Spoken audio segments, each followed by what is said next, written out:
If you want to do something now to be ready for when you get handed the keys, when you get handed the platform, you get handed the people, you build your character now. That's the thing you can do right now. This is the L3 Leadership Podcast, episode number 216.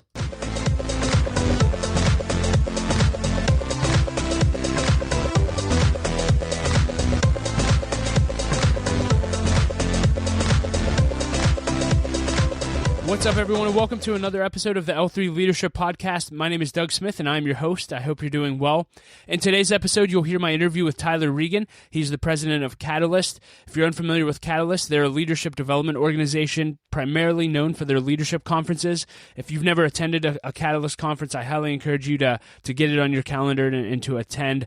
They're always phenomenal events and add massive value to leaders, and they're a lot of fun as well. And so I encourage you to check them out. Prior to leading the charge at Catalyst, Tyler served for 7 years under Andy Stanley as a service program director at Browns Bridge Community Church. And Tyler's just a phenomenal leader. And in this interview, you'll hear us talk about his new book, The Life-Giving Leader. You'll hear about what he learned from serving under Andy Stanley, what it takes to run great events, and so much more. And so you're going to love this interview. But before we dive into that, I just have a few announcements. I want to let you know that we're actually hosting our first annual leadership conference, the L3 One Day Conference, on Friday, March 15th at the Marriott here in Cranberry Township, just 20 minutes outside of the city of Pittsburgh. Our keynote speakers include Matt Keller, the pastor of Next Level Church in Fort Myers, Florida, Dr. Chris Howard, the president of Robert Morris University, Salim Gubril, the executive director of the Pittsburgh Promise, and Kim Fleming, the CEO of Heffron Tillotson. They're all incredible leaders. I cannot wait to learn from them. We'll also have several other breakout sessions with leaders and panel discussions. This is an event that you do not want to miss, and you need to bring your team. And so you can learn more about the conference and register at l3oneday.com. Again, that's l3oneday.com. It's less than 2 months away. The early bird special discounted rate actually ends at the end of January, so you just have a few days to take advantage of that. So again, visit l3oneday.com for details. I want to thank our sponsor, Alex 2 Landon. Alex is a full-time realtor of Keller Williams Realty, and if you were looking to buy or sell a house in the Pittsburgh market, Alex is your guy. He's a member and a supporter of L3 Leadership, and he would love to have an opportunity to connect with you. You can learn more about Alex at pittsburghpropertyshowcase.com. With that being said, let's dive right into the interview with Tyler, and I'll be back at the end with a few announcements. Well, thank you, Tyler, so much for being willing to do this interview, and why don't we just start off with you telling us a little bit about who you are and what you do. Yeah, so I'm Tyler Reagin, and I'm currently the president of Catalyst. Catalyst has been around about 19 years. A guy named John Maxwell started it, and excuse me, John, as he was getting older, just continued going. I want to make sure I invest in the next generation of leaders. And so he did that by creating Catalyst. It was just a once-a-year event at the time. Andy Stanley had just started North Point Church about probably 2-3 years before that. And so the first meeting was at North Point. It was about a year long. And then, it was once a year. And then it just kind of grew into this thing that's been 19 years running now, and it just continues to impact leaders. And so for me, I joined it about 6 years ago as a creative director. I worked with Andy Stanley for over a decade at 2 of the campuses, and just fell in love with leadership in the local church. And so I've been married for 17 years. My wife and I have 2 boys that are 8 and 11. And so, they've been on this Catalyst journey with me for a while now. And it's been a neat journey. But at the end of the day, it really comes back to just loving the church and loving leadership. I feel like they both are super necessary to move the kingdom forward. Yeah, I love that. And you recently just published your new book, The Life-Giving Leader.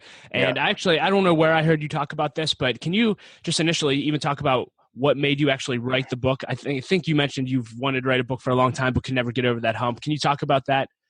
Yeah, it was, I don't know if I'd say I wanted to write a book for a long time. I think it was more of like, am I supposed to? Yeah, because it's a pretty serious project. And, but one of the things is kind of one of the final straws. It's probably what you heard was me talking to a friend who said, what if you wrote it just because of your 2 boys? Like if you were to write for them everything you believe about this subject, just do it for them. And that was kind of one of those things like, okay, so that they can hold it and they can have it and give to their kids. And, just something that gives them my thoughts on leadership and why that matters and what it looks like, Yeah, I love that. And so I guess before we get into the content of the book, I am curious, now that you Yeah. have the published book, you said it was a lot of work.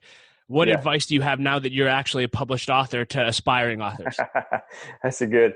I think it's more the scariness of the unknown Hmm. than the reality of the project.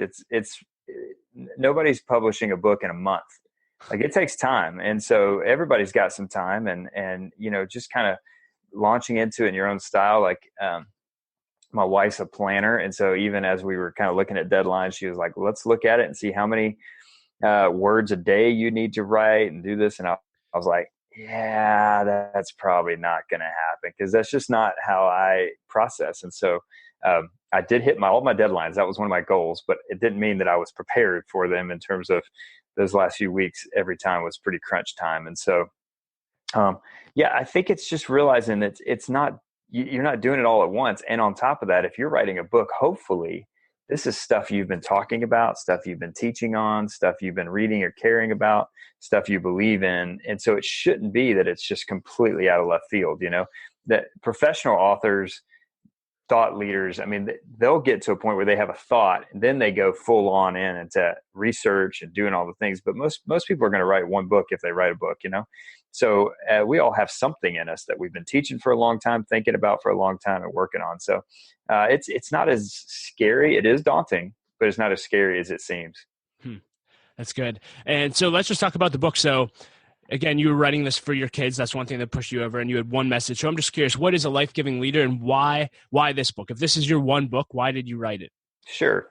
So originally it was called the color of your leadership, painting who you are into how you lead. And it came from the idea that great leaders come into a monochromatic, gray, black and white environment, and they just bring life. They bring color. They bring vibrancy. You've been there before. You've seen it. A leader walks in a room that's a great leader, and people are like, "Who's that? Why did the environment feel like it just shifted or changed?" And then we just kind of kept going. That's more of a chapter. What we recognize is there's a posture. And one of the things we say at Catalyst for our event weeks is we pray that grace and life flow from us and not be required for us. That we do such a good job that the grace and life goes one direction. It's going to the people that we are there to serve. And I realize that great leaders do the same thing, that life flows from them and is not required for them. And again, we all need grace at times. We're all going to make mistakes. And we do need, occasionally that life's going to have to flow back to us. But a lot of leaders, that's the direction it flows all the time, because they're leading at a poor level. They're not taking care of people. They're handling situations bad. So the real thought is, which way is life flowing? And honestly, I don't know anybody that doesn't want to be on a team with a leader who's bringing life to them, who's letting life flow to them. And so that's really been the concept, and then the subtitle is Learning to Lead from Your Truest Self, which is going back to the idea that the most life-giving leaders that have been in my life have been okay with themselves. They've somehow become connected to their unique wiring that God talks about in Psalm 139. And so it's really difficult to be super life-giving to people when you're still uncomfortable with who you are in your own skin, in your own wiring, in your own skill set. So it's just a comment. The book really is just the first part's about that truest self part. The second part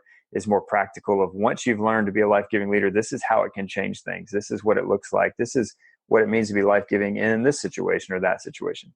So I think when people hear the term life-giving leader, I don't think anyone would say, I don't want to be that. Right. But I'm sure there's people out there that think they're life-giving but may not be. If someone's kind of in between saying, like, how do I actually know if my team and the people I interact with daily feel like I'm a life-giving leader? Yeah. How can they become self-aware around that, and even just start to implement disciplines in their life to be more life-giving? Well, I have two thoughts on that. One is also to the people that don't think they're a leader, because that's a big deal. There's a lot of people that would just say, oh, when I think the word leader, I think of other people. But John Maxwell described leadership as influence, and how we steward the influence of the 2, the 20, the 200 people that we've been entrusted to. That is our leadership journey. That is how we make that for every one of us. And so each of us have a responsibility as a believer too, as a Christian, to stand into that space and make sure that we represent something bigger than ourselves in a way that's honoring to God. And so First of all, I would say everybody is a leader because they have influence. The other parts of that is there's a couple of reasons a lot of people will not ever be life-giving. It's harder. It requires more from you. Like it takes sacrifice to be willing to put yourself kind of aside sometimes and serve those around you. But that's what's required to be life-giving. And it just, there's heavy lifting that has to be done in your own life to be able to pour out and invest in the people around you. And so I think you're right. I think there's a lot of people that are going, gosh, I don't know if I want to do that. That's harder. So, but the way you find out is, I know this sounds crazy, but you ask. Like, hey, team, I've been really thinking about this. Are there, and now you got to be safe. You got to be smart about it. Is it one-on-one conversations? Is it a small group of people that you've trusted to invest in you, that you've invited into that conversation? I'll be real honest. I feel like I'm in a season right now where, it's almost like every other day I feel like I'm not doing great at certain things. Now that's a season, right? It's one of those things where but I'm trying to make sure that every time I feel like I handle something different or manage something incorrectly, that I come back and try to manage it right from that point on. And obviously try to avoid it to begin with. But, you have those seasons where you're just like, Yeah. I think it's the difference of, I actually really care that I do this consistently. And when I hurt somebody or I do something incorrectly or I fail in a way, I want to make sure that I'm not just going, well, it's just life, but that I'm also handling that adversity well. So it's just kind of, hey, I need to get a gauge from everybody. How's the perception? Am I doing it? Like, am I serving you guys? Like, are there blind spots in my life that are keeping life from flowing the right direction? Yeah, so it sounds like it would be great to be on your team because you're actually self-aware and open to that feedback. But I'm sure I'm not sure if you have been under leaders that weren't life-giving, Correct, and not open to feedback and not as open. Talk to the leaders listening to this that are under a leader that's not life-giving, not open to feedback, or self-aware at all around the fact that they're not life-giving. What advice would you have for them? Yeah, that's a hard one because you find yourself. When you're in a position of leadership and you have somebody above you who's not leading well, one of the things that, I'd say two things. First of all, let me give you a little bit of a warning that it's oftentimes you don't understand the weight they're carrying, the responsibility they're having. You don't understand the different things that they know that you don't know, because there's decisions that they have to make that you would never agree with because you don't know all the facts. And so young leaders really struggle with this, where it's easy to see what you would do in that position because you're like, well, I wouldn't do it. Why? And a lot of times it's easy to become cynical towards your leaders because you just don't know everything. You just don't know all the pieces. You don't have the experience. Maybe they've got an experience in this very thing and they've watched it. They did it the way you would have done it, and they watched it backfire or go wrong or whatever. So one thing is just recognizing, gosh, maybe I don't know everything. And that for me comes back from a talk from Andy Stanley that I heard years ago, which is, and we still talk about it to this day, which is trust versus suspicion. When there's a gap in information, am I going to choose to fill it with trust, or am I going to choose to fill it with suspicion? Even for your bosses, right? When they're making a decision and I don't know all the facts, am I going to choose to trust, or am I going to choose to be suspicious? Now, the best thing to do is get rid of the gaps. So make sure we over communicate, make sure there aren't gaps where I don't have to make that choice. But building a culture where people choose trust is really the only way to survive even these downtimes that you end up having, these tough cultural times, these potential staff issues or whatever. And so to me, it's understanding, even as a young leader, how do I lead up? How do I make sure, my buddy Clay Scroggins wrote a book, How to Lead When You're Not in Charge. It's that same idea, like you're not in charge, but there's somebody is, even if you don't like what they do. Well, the other thing I would say is read Tale of Three Kings by Gene Edwards, where it talks about three kings. They were all God's appointed leaders, but they were terrible. Like one was terrible. David was a man after God's own heart, but he was still terrible in some ways and then great in other ways. And then you had Absalom, but Saul was horrible. But David knew that it wasn't David's responsibility to move Saul out. It was God's. That was God's appointed leader, good, bad, and indifferent. And so there's something to be learned about understanding God's sovereignty, God's authority, the way God puts things in place, because it's not your responsibility to make sure that this person goes down or you move them out, like whatever. It's how do I lead in this space? And then the last thing I would say, and it's a long answer. Last thing I would say, if you get to the point that you're just going, I've done all this, I'm sitting in the right seat, this is the wrong spot for me, then you can leave. Like it's okay. It's okay. And I had a situation where I left one time and I just said to the guy, I said, hey, God's called you to lead this place, but it doesn't mean I have to stay. You need somebody here that fits better with you and your style and your DNA. And that is better for you. And this is better for me. So it's just kind of being smart and being sensitive to the realities of what they're going through, and also trying to make sure you honor yourself and the Lord and what you do. Yeah, that was a fantastic answer. I want to move on from the book, but for those listening and they're saying, well, I want to get a copy, how can people connect with you, get a copy of the book, and just promote what you're doing? Tyler Reagin, REAGIN.com is the website, and then all the socials the same. And the Catalyst Leader is really home base for all of our events and our gatherings, and ways for us to connect. So I would say those are the two best ways. Obviously, the books are wherever you can buy books, but TylerReagin.com. You can sign up for an email newsletter and those different things that we talk about leadership. Yeah. So I want to talk a little bit about your journey at Catalyst. So you came on board 6 or 7 years ago. Prior to that, you were with Andy. I'm just curious. And again, it sounds like I didn't realize you came in as the creative director. How have you had to grow, even as you stepped into the role you're in today over the past 7 years? Phew. That's, I don't know if we have enough time for that. Again, it kind of, you probably heard it in that last answer a little bit too. When the buck doesn't stop with you, it's easy to look up and be like, I could do that. I'm sure there are great young communicators that sit in church every Sunday and listen to Andy Stanley and go, I could do that. You very well could do that eventually. Yeah. His experience, his expertise, his years of doing it, you just don't realize he's unique. He's got a gift set, that's skill set, and an experience to match that just makes him one of the best in the world, but it's easy when you're sitting in the seat to be able to look at that and go, I could do that. And I am definitely guilty of having those thoughts, not necessarily about preaching like Andy, but just, the leaders above you and just going, I could do that. I could do that. And then when you sit in the seat, there are times that you make decisions and you're just like, gosh, I gave it my best. I prayed about it. I have looked at it every way I know how. And then as soon as you make it, you have the conversation, whatever that is, you look back and you go, I wouldn't have done it that way. Why did I do it that way? And we're all human and we're trying to lead to the best of our ability at the same time. The reason that you build into people day in and day out is for those times that you do make those mistakes, those times that you have to make a withdrawal. There's grace for you. There's love for you. There's an expectation that you recognized or you made a mistake and now you need to move forward with it. And you're not going to wallow in it. You're not going to, whatever.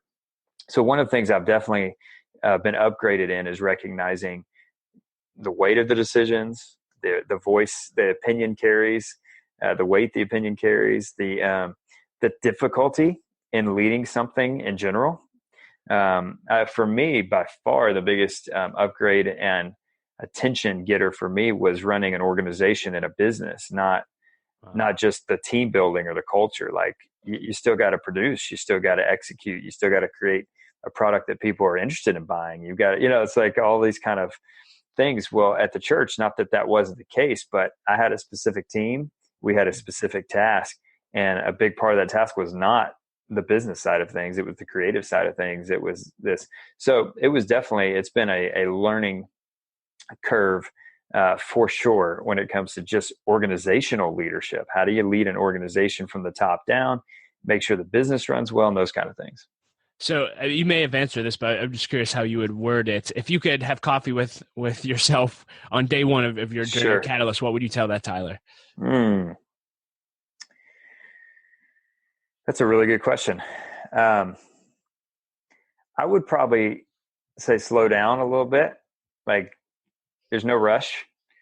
Let's be smart about every decision and let's take our time. We don't have to do everything at once. And,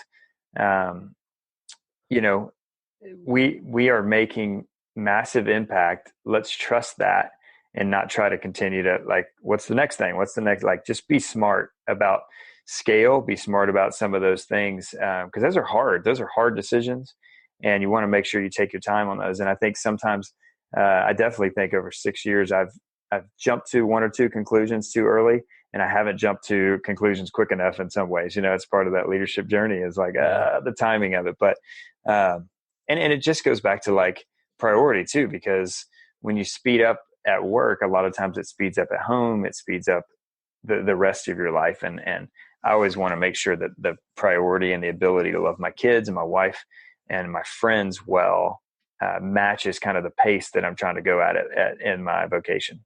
Yeah. So you've mentioned Andy Stanley several times. And I love that what you learned from the trust versus suspicion gap. I love that. But I'm just curious. I have to ask for someone who's had the opportunity to be behind the scenes with him for a long period of time. What else have you learned from him in your time under Andy? That's Andy, good. where you are now under John, or who I don't know who. Right. I think one of the even when I was writing the book, I realized how many quotes I was putting in there of Andy because it's like in there. So I was like, hey, I'm just basically gonna have to send it to him and go, hey, is this all the things you would say about this? So I ended up had to find other quotes and Craig Rochelle is another big part of what we do, and I've spent a lot of time with Craig and both those two leaders specifically. The closer you get to them, the more you respect them. Just they love their families well, they love their kids and their wife, they love their team well. They are men of integrity. They make great, like wise decisions because they bring great, wise people around them. They're both unique in their personalities, but that's what's fun about it is they're not trying to be somebody they're not. But one of the things a couple things with Andy specifically, he is just, he can articulate principles and thoughts in just such creative, clear, concise ways. And it blows your mind. Like you'll sit there in a creative meeting and you'll hear him, we're all kind of like blabber, and all of a sudden he's like, well, so what you're trying to say is duh. And you're like, yeah, just that. That's what we're trying to do, But at the end of the day, for Andy, we have to lead at such a high level because we represent God and we have to do that. And so watching him do that consistently, integrity is not an option. Making wise decisions is consistently a part of the equation. I can't even, little things like a message he did for years, still does, called, is it better to make a point or make a difference? And, I've gone to him a couple times in my own life going, hey, what would you do in this situation? They were all times where I wanted to make a point, and he reminded me that it's better to make a difference. Wow. So that's another little principle that it's ingrained in me and hopefully in my leadership in life. Yeah. You talked about the importance of integrity and character, and obviously those two leaders specifically, they're not at their finish line, but they've made it pretty far, pretty well. I'm just curious, talk about doing the wise thing. Can you just talk more about that and the character development of a leader? We live in a crazy world, obviously. We see leaders falling left and right and accusations, all these different things. In your experience, what are the best ways the leaders can set themselves up to make it to their finish line with character and integrity? Yeah, that's a really important question. I think when I talk to college students, I'm always telling them, if you want to do something now to be ready for when you get handed the keys, when you get handed the platform, you get handed the people, you build your character now. That's the thing you can do right now. You start making sure that your yes is your yes, that if you make mistakes, you go back, you own it, you walk with humility and honesty. And you just continue to fight for that integrity. Integrity is a choice. It is not a thing that just happens overnight. Like you have to choose it day in and day out. One of the ways I like to describe integrity is consistency, because if you and I were talking about the integrity of a bridge, we're talking about that it is structurally sound, that what you get from the beginning of that bridge to the end of that bridge is consistent, that I can expect it to do what I expect it to do. And I don't mind them having pretty designs on bridges, but I don't want engineers getting creative with the consistency of that bridge. It's just not where, that's not a place to be, messing around with. Same goes for leaders. Consistent leaders have integrity, that who you act like who you are on the weekends is the same as during the week. You might do different things, but what I would hate is that the people at work to see me in a fun environment and go, gosh, who are those two people? Like, or for them to see me with my family and they're going, that guy never shows up at the office. The guy that shows up at the office is not nice. He's just cold and, whatever. So for me, a big part of integrity is figuring out who you are and who you want to be in these different environments. So you're exactly right. And that is every day you wake up trying to make the best decisions to stick within that integrity and that desire of character. Yeah. And a giant light bulb just went off. I've never thought about just hey, what you can do in your 20s is develop your character. I thought that was so good. So thank you for that. Yeah. I'm stealing that. I'll give you credit there. Okay. So with the time that we have left, I just want to dive into what I call the lightning round, just a bunch of fun questions for leaders. So the first one is, what is a belief or behavior that's changed your life? Whew, that's a good one. I think one of them is, I learned it from Dr. Sam Chand. He came and spoke to our staff one time and just said,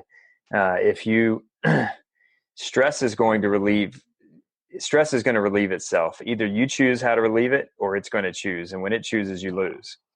And so for me, always putting hobbies, something in place, things that, even in the busiest of times, things that help me relieve stress, things that help me take stress away. Golf is one of those things for me. Fishing, going outside, watching football. Some of these things, I can't let those things go in the busy seasons. If anything, I need to grab a hold of them. And you're going to feel guilty and you're going to feel weird, but it's really important, because your stress, do not let the stress relieve itself. You have to choose how to relieve it. That's so good. So this is a question I ask later, but it's somewhat related to your hobbies. Do you have one or two items on your bucket list that come to mind? I just always like asking leaders what's on their list. Yeah. Well, I got to play Pebble Beach this spring, and that was pretty good. That was pretty high on the list, I'd say. Probably getting over to Scotland and playing the old course and some of the links courses over there. Even though I'm not a good links golfer, I'm a better American golfer. It just lines up better, even though I love the look of links courses. So I think those kind of things, I've gotten to see Machu Picchu twice, which is pretty amazing. Wow. Did you hike or did you take the bus? No, we took the bus. Yeah, I hiked once I got off the bus. It was awesome. And I think for me, what it's those bucket list things now become part of what I want my family to see. We went to Yellowstone as a family this summer, and being from Atlanta, we don't see anything like that. And it just, man, it awoken something in all of us that was just different. And so bucket list things now are what can we do as a family? What can we see together as a family? I don't have many bucket lists for me personally. If they are, they're going to be golf related. It's like, and maybe this one, for the dogs to win the national championship. I know that's crazy, but that's, whatever. Okay. You came close. Yeah. I'm still in counseling. We're not talking about it. If you could put a quote on a billboard for everyone to read, what would it say? It's probably a principle I've lived by for the last well over a decade, which is a good product with a bad process is a counterfeit win. And that goes back to the coaching and culture that we want to create, which is if we can just create a great widget or a great event or a great product, but nobody likes each other while we get there, that's not a win. It's not sustainable, and it's just not a good win. Leaders, that's leadership, is how do we create good process? That's good. What's the best purchase you've made in the last year for $100 or less? That's a really good question. In the last year? Oh man. See, it's probably some fly fishing stuff that I got for Christmas. All right. Yeah. That would be it. Yeah. So other than the Life-Giving Leader, what books do you find yourself giving away most often? Right now it would probably be Craig Groeschel's Hope in the Dark book that just released about a month ago. I just feel like it's been super timely for a lot of people and super helpful. And then, Andy's got a book, Next Generation Leader, which is one of my favorites to give away. Simon Sinek's Leaders Eat Last is one of my favorite books to give away. There's a few out there, and that shouldn't surprise you that they're leadership based, because that's just what I love to talk about and think about. Yeah. So same question, only with podcasts. What are your top podcasts you listen to? Oh man, I really love How I Built This, or it's an Yeah. NPR. I think that's right. I just love hearing the stories of these men and women who tried. I mean, the one about, I think it's James Dyson, who didn't create the official Dyson until his 5,132nd prototype or something like that. Wow. And so many young leaders just think this stuff happens overnight, and it just doesn't. It requires hard work. And so I love that podcast. I've always liked Alec Baldwin's podcast, Here's the Thing, because I think it's interesting. Um, and obviously I love both Craig and Andy's leadership podcasts. There's a few out there I like to listen to, Yeah. What's your greatest challenge right now? Oh, there's too many to list. As we speak, we've got Catalyst in a week, so that's probably at the forefront of that conversation. But just, again, I think the challenge for me for the rest of my life is making sure that the target of which I'm shooting and the priorities with which I'm trying to get there, that family and friendships and life aren't dictated by work, that that work is a part of that life, but not the centerpiece of it. And even work that's noble, even work that has purpose, I want to make sure it's in the right place. What are you dreaming about right now, and what risks are you taking? This is a work-related answer, but I'm definitely dreaming about the next generation. I feel like for 20 years, we've raised a generation of leaders, and the language we've used, the methods we've used, the processes we've used are not going to work for the next 10 years. And so we're just trying to think, I'm dreaming about what else that could be. And the hard thing is you got to find time for that because you're in the middle of everything else. So yeah, I think that's one. And then was the other about challenges right now? What risks are you taking? Risks that we're taking. I think it's just the risk you take when you change things that people love is criticism, is public opinion. But it's so critical that we stay connected to the Lord, that our devotional quiet time, our prayer time, that we feel like we're being true to what we're hearing and who we are. That helps us take those risks and just, you know what, we're going to make some mistakes. And yet, how do we respond to those mistakes when we make them? And then just try to do everything we can to avoid them, Yeah. But the risks are there when you change stuff that people love. It's way easier. And I say this, I don't say it's easy. It's just easier when you start something that takes off because there's no expectation for it. There's no history with it.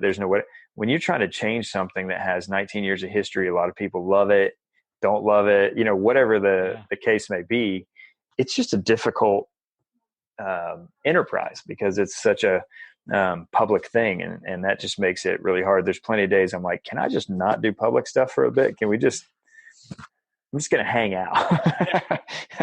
But that's part of the job. So being risk averse naturally forces me to get some people around me that help push things forward and go, let's try this. It's not a big deal. It's not a big risk. And let's try this. Do you have a favorite failure that you absolutely hated at the time, but it ended up turning into a valuable lesson or a success?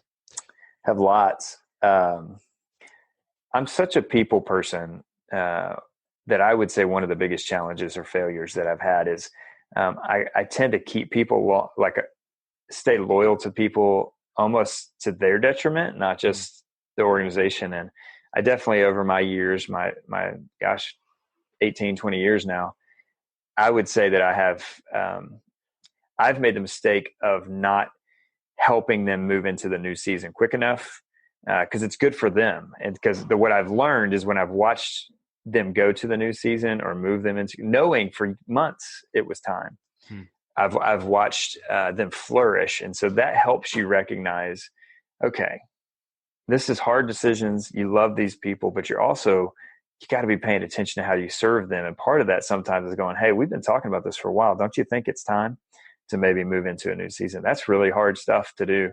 But if you do it in a loving way, you really care for them and you're trying to get the best for them, then a lot of times you'll realize it's actually one of the best things you could do for them. Yeah. I obviously love questions, and I'm just curious. So you also get to interview a ton of great leaders. You're around great leaders. I'm just curious, do you have any one or two go-to questions that it's like, I have to ask every leader I meet with this? Or, yeah. Yeah, I just tend to ask them at the end of almost every interview, like, if you could tell 22-year-old, Tyler, something that would save a lot of heartache and a lot of learning down the road, what would you tell them?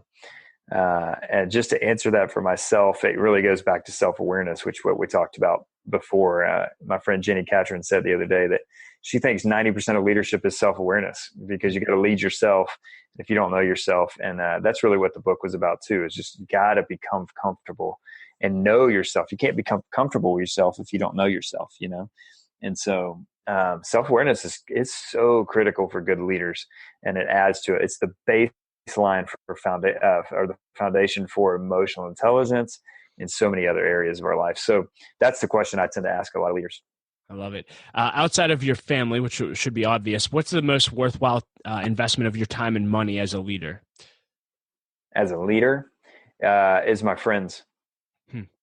I have a chapter where I talk about healthy leaders, and you can show, because you asked the question about how do you stay in this thing in a sense for the long haul. You better have good friendships. Like, I know a lot of older leaders that just don't have any close friends, and they've gotten, not all of them, but they definitely, it's hard when you get lonely and you make bad decisions and you got nobody in your life going, hey, what are you doing? And so for me, anything I can do to make sure that those friendships stay intact, that they feel cared for, loved, it's a reciprocating friendship, I need them. One of my best friends for the last 20 years, his dad took his life a few weeks ago, and it was heartbreaking. But to be at the funeral together and to see this group of friends who we've been through, but we looked up and realized the four of us hadn't been together in the same room in 4 years. Wow. Like, life just happens, right? We keep in touch, but it's just, friendships matter. And I don't want to build something great and look around and have nobody around it. And so, including my family, but also my friends. And so I think that's a big, it's worth every penny and every minute. Yeah. And so one day, closely related to that, what do you want people to remember about you? What do you want your legacy to be when people think of your life? And I've actually said this a few times in the last few weeks. On my tombstone, I don't want the word catalyst, North Point, author. And in none of those accolades, titles, you name it. I want husband, father, and friend. That's it. If I can do those three things my whole life, and that they can say that I've stayed faithful to my faith and to Jesus through that whole time, I'm good. Yeah. I'm good. Yeah, I'm with you. So to close, I'll just leave this open-ended. Anything you want to leave leaders with today? Yeah, I think it just goes back to that thing that great leadership is harder. It just is. Like, but things of value require sacrifice because they matter. And trying to do the right things, trying to make the best decisions, trying to honor people as you make that, even though times it's hard, is worth it, because each of them carry, you're coming face to face with the Creator's design. You're coming face to face with somebody that was made in the image of God. And we say to our team all the time, we'll say it next week, nobody is an interruption to our day. Everybody exists because they are why our day is there. Like, they're the reason we do what we do. And so just remembering that every day, as hard as that is at times, because you're frustrated and you're like, oh my gosh, the drama of people is worth it. And there's days I wake up and I have to tell myself the same thing, So leadership's hard, but it's worth it. It's better. Yeah. Well, thank you for being faithful to the call on your life for leadership. Appreciate it. It's making a difference worldwide. And thank you for taking time to invest in me and everyone that will listen to this. Yeah. Thanks for having me. Hey everyone, thank you so much for listening to our interview with Tyler. I hope that you enjoyed it. You can find key takeaways and links to everything that we discussed in the show notes at l3leadership.org/episode 216.